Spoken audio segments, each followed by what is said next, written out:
अब विदुर जी ने सब उपदेश सुन लिया तो जन्म सार्थक हो गया, तो अब परोपकार करना चाहिए ना। भाग्य से भारत में जन्म हुआ है और मानव का जन्म हुआ है, तो जन्म सार्थक कर। विदुर ने जन्म सार्थक किया, कहां? मैत्रेय के पास गंगा जी के तट के ऊपर। अब परोपकार करना है।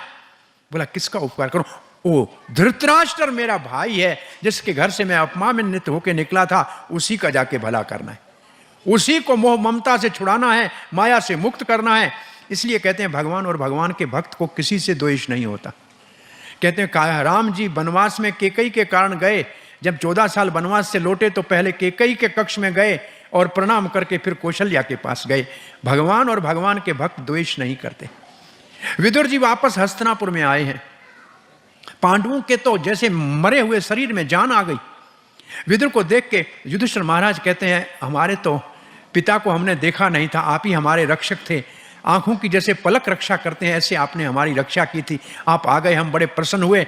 विदुर महात्मा तो दूसरे उद्देश्य से आया था। दिन में तो सबके साथ राजमहल में बैठता था और रात को धृतराष्ट्र को कहते थे आप यहां अपने 100 पुत्रों के वध के बाद, अपने कुल के नाश के बाद यहां आराम से बैठ के क्यों खा रहे हो, पी रहे हो?